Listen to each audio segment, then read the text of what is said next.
नमस्कार, मैं एकता सिंह। स्वागत है आपका खबरों में आजकल में।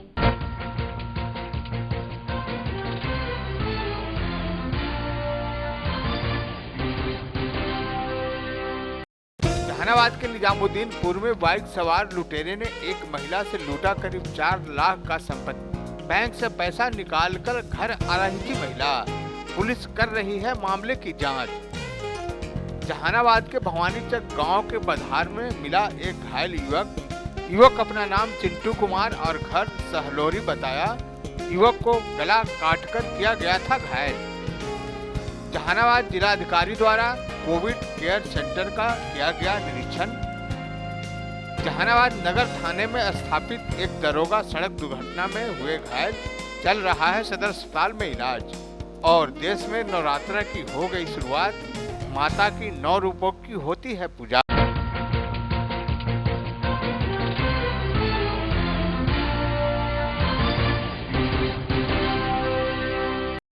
अब खबरें विस्तार से। जहानाबाद में दिन दहाड़े बाइक सवार लुटेरों ने लूट की घटना को अंजाम देते हुए पुलिस को चुनौती दी है। मामला नगर थाना क्षेत्र के टेलीफोन एक्सचेंज के समीप का है, जहां बाइक सवार लुटेरों ने बैंक से रुपए निकालकर जा रही एक महिला से 2 लाख रुपए नगद और जेवरात भरे पर्स झपट लिए। घटना को अंजाम देने के बाद बाइक सवार लुटेरे काको की ओर भाग निकला। शहर के निजामुद्दीनपुर इलाके में रहने वाली पीड़िता जूही कुमारी ने बताया कि किसी काम के लिए स्टेट बैंक ऑफ इंडिया की शाखा से गोल्ड लोन ली थी और वह अपनी चाची के साथ बैंक गई थी। बैंक से 1,30,000 रुपये का लोन लेकर इसके अलावा 70,000 रुपये और भी थे। बैंक में सोने का चेन एवं अन्य जेवरात के अलावा बैंक का पासबुक समेत अन्य कागजात रखे थे। बैंक से निकलने के बाद वह ऑटो पकड़कर अपने घर निजामुद्दीनपुर लौट रही थी। तभी टेलीफोन एक्सचेंज के समीप वह जैसे ही उतरी, पीछे से आए बाइक सवारों ने उसके हाथ से पर्स झपट लिया और तेजी से भाग निकला। उसने काफी शोर मचाया, लेकिन जब तक लोग कुछ समझ पाते तब तक बाइक सवार लुटेरे फरार हो गए थे। महिला का दावा है कि नगद समेत करीब 4 लाख की संपत्ति पर लुटेरों ने हाथ साफ कर दिया है। इस संदर्भ में पीड़ित महिला ने नगर थाने में लिखित शिकायत दर्ज कराई है। महिला ने बताया कि बाइक सवार उचक के बैंक के समीप से ही उसका पीछा कर रहे थे, लेकिन वह कुछ समझ नहीं पाई। मेन सड़क पर हुई इस घटना से आसपास के लोग दहशत में हैं। इधर घटना की सूचना मिलने के बाद पुलिस मामले की तफ्तीश में जुट गई है। क्या हुआ?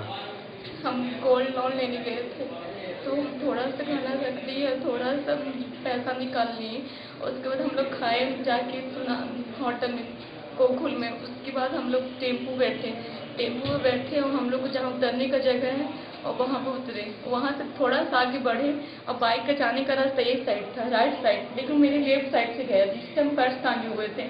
और टेम्पो से उतरे 10 डेगा के बढ़े, वो मेरा पर्स खींच के और इतना करके खींचा कि पर्स का बंद टूट गया है। रेड कलर का टी शर्ट पहने हुए, तो पीछे वाला खींचा मेरा। क्या था?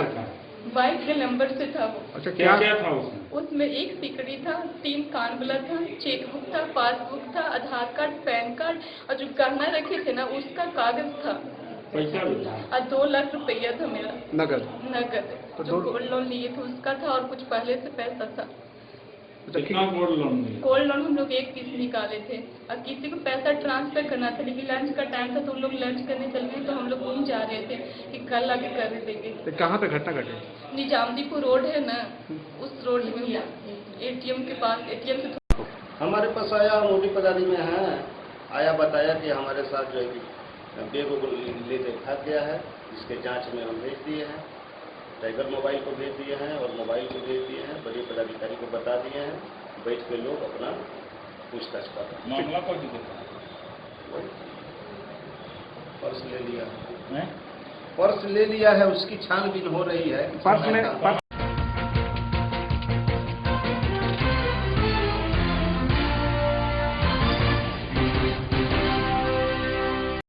जहानाबाद के भवानीचक गांव में उस वक्त अफरा तफरी का माहौल कायम हो गया जब एक तेज हथियार से गर्दन कटा हुआ युवक खून से लथपथ अधमरा स्थिति में गांव के बंधार में गंभीर स्थिति में गिरा पड़ा मिला।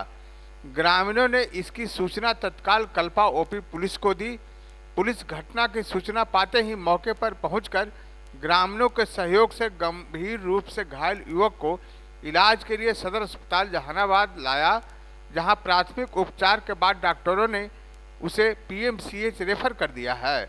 इस संबंध में गांव के लोगों ने बताया कि युवक का गला कटा हुआ था और वह खून से लथपथ भवाईचक गांव के बधार में पड़ा मिला। देखने से ऐसा प्रतीत हो रहा था कि किसी ने आपसी दुश्मनी के कारण युवक पर जानलेवा हमला किया है। गंभीर रूप से घायल युवक अपना नाम पता सादा कागज पर लिखकर लोगों से जान बचाने की फरियाद कर रहा था।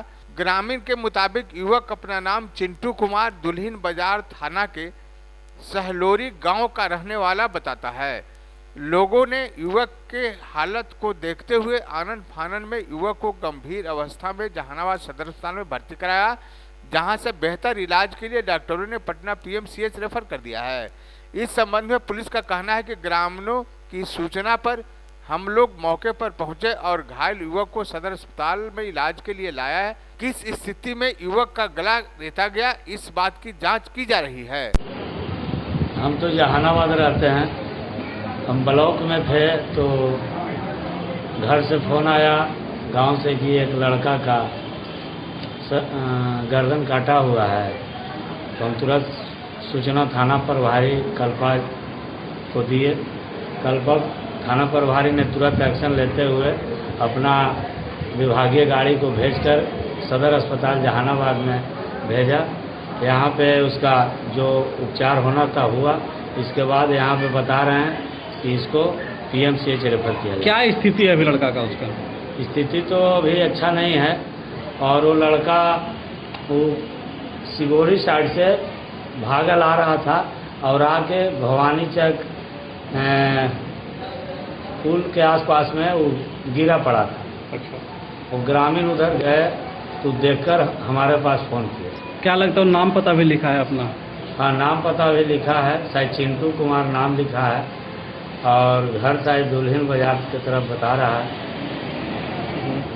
क्या नाम हुआ आपका? मेरा नाम रणधीर कुमार हुआ। पर से इसको लेकर के आए हैं। थाना पर से दूसरा आदमी उधर से लेके आया था, हम थाना पर से लेके आ रहे हैं। क्या सूचना मिली सर आप लोगों को? वो सूचना अभी हमको नहीं मालूम है, जानकारी। थाना से क्या सूचना मिली आपको? कुछ नहीं, थाना से हम आधे रास्ता से लेकर के हम लोग फोर्स लेके आ रहा था, हम वहाँ से टेकअप करके आए हैं। तो जिसको लाए हैं तो उसकी क्या स्थिति है, प्रथम दृष्टया क्या लगता है? हम अभी कुछ हम डॉक्टर के यहाँ सुपुत्र कर दिया। डॉक्टर साहब आप जैसा करें। अच्छी बताइए, कहाँ से लाए थे, क्या हुआ था? अरे हम नहीं लाए हैं भाई। अच्छा, ऑपरेशन बात बोल तो रहे हैं। क्या जानकारी मिली आपको? हमको जानकारी कुछ भी नहीं है इसके बारे में। हाँ, थाना प्रभारी क्या आपको बताया? थाना प्रभारी बोले कि लेकर जल्दी से भागिए हॉस्पिटल। अच्छा, कहाँ से लाए? उधर देहात था, सलारपुर के तरफ। उधर कौन सा गांव? पता नहीं कौन गांव से। लड़का कहाँ का है, कुछ जानकारी मिली है? कोई जानकारी अभी नहीं है। किस स्थिति में लाए थे इसको? घायल स्थिति में है। क्या हुआ था उसका? अब पता नहीं, हमको स्टेशन बात बोलते हैं कि क्या अभी क्या फिलहाल क्या स्थिति है उसकी? अभी डॉक्टर साहब इसको ट्रीटमेंट करके रेफर पटना के लिए। मैंने उसका गर्दन कटा हुआ।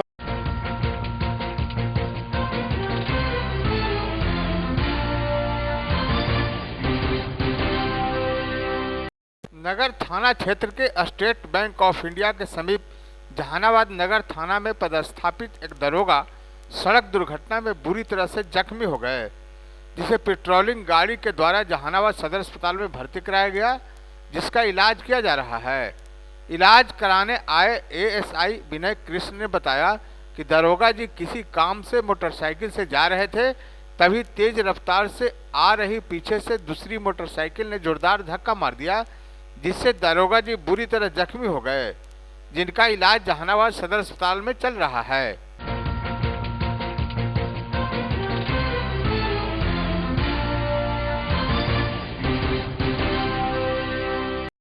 जहानाबाद जिलाधिकारी नवीन कुमार के द्वारा जिले में स्थापित डेडिकेटेड कोविड हेल्थ सेंटर एवं कोविड केयर सेंटर का निरीक्षण किया गया एवं यहां प्रतिनियुक्त चिकित्सकों एवं पैरामेडिकल स्टाफ को आवश्यक निर्देश दिए गए।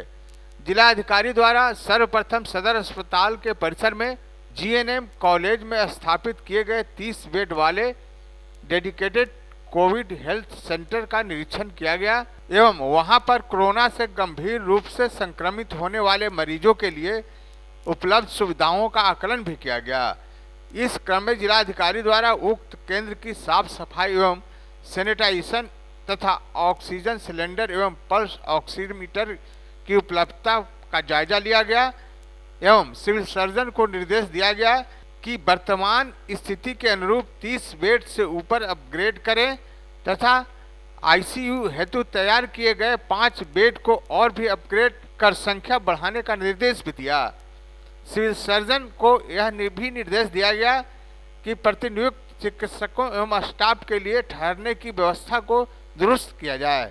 डीसीएचसी है और सीसीसी है जो कोविड केयर सेंटर, यहाँ पे सारे प्रबंधन जो हैं वो पुख्ता होने चाहिए। उसी का आज हमने निरीक्षण किया यहाँ और पाया है कि सभी जो हमारे 30 बेड्स हैं यहाँ पे वो सभी ऑक्सीजन से लैंस है और साथ में 5 हमारा आईसीयू 5 बेड आईसीयू में जिसमें वेंटिलेटर के साथ में।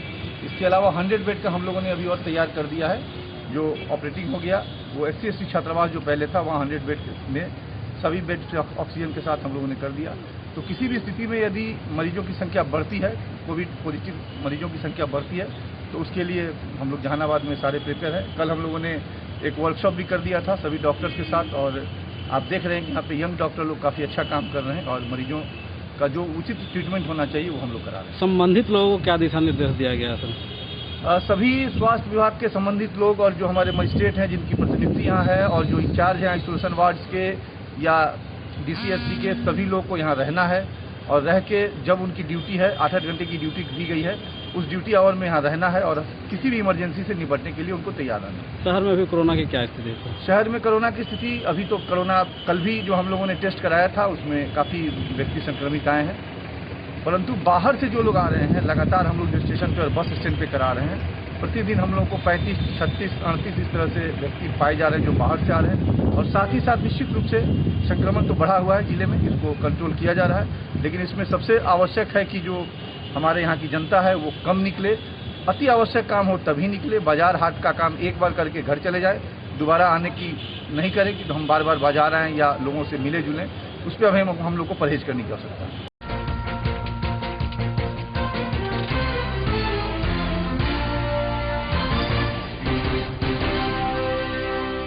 नवरात्रा की शुरुआत हो गई है। जहानाबाद में भी कई जगहों पर नवरात्रा की शुरुआत की गई है।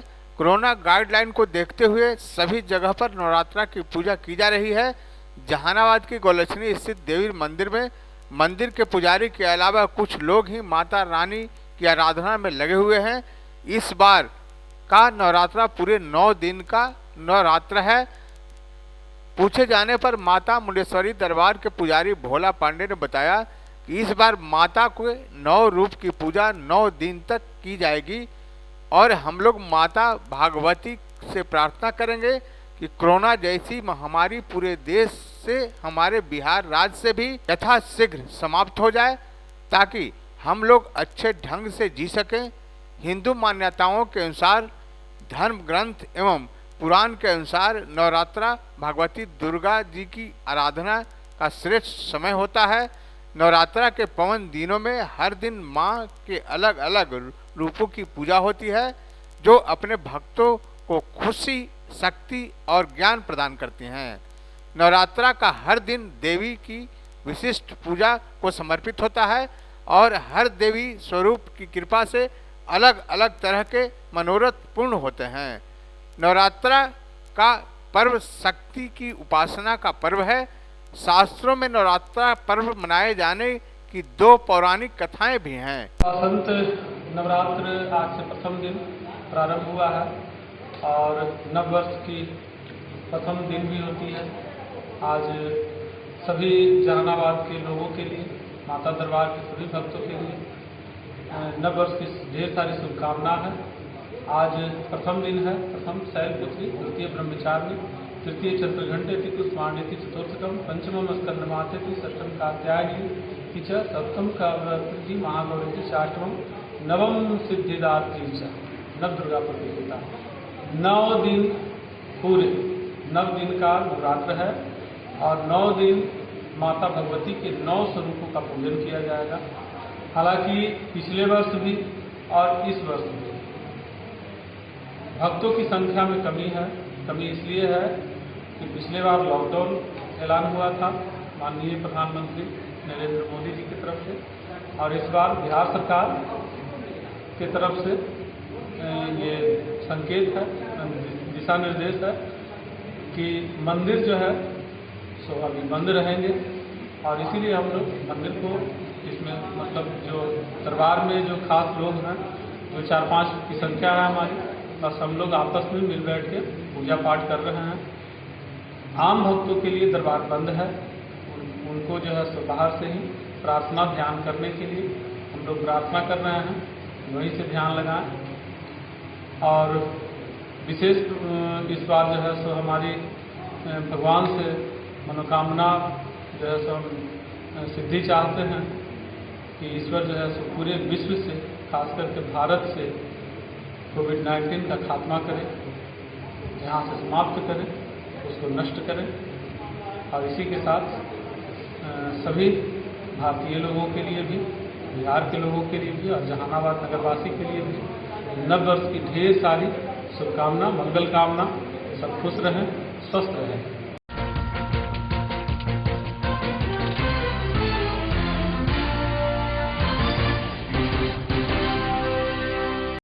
जहानाबाद नगर थाना क्षेत्र के टेनीबिघा गांव में उस समय अफरा तफरी का माहौल हो गया जब टेनीबिघा निवासी श्याम यादव के खलिहान में रखे नेवारी के पुंज में आग लग गई। आग इतनी भयावह थी कि देखते ही देखते सारा नेवारी जलकर राख हो गया, जिसे श्याम यादव को हजारों रुपए मूल्य की नेवारी जलकर राख हो गई। आग लगने की सूचना मिलते ही दमकल विभाग की टीम मौके पर पहुंचकर आग पर काबू पाया। दमकल की टीम जब तक आग बुझा पाती तब तक सारा नेवारी जल चुका था। टेनीबिघा निवासी श्याम यादव से पूछने पर उन्होंने बताया कि आग कैसे लगी, कब लगी, इसका पता किसी को नहीं चल पाया है। खलिहान से अचानक धुआं उठी तो लोग खलिहान की ओर दौड़ पड़े। वहां जाकर देखा तो खलिहान में रखे नेवारी धू धू कर जल रहा था, जिससे सारा नेवारी जलकर राख हो चुका था।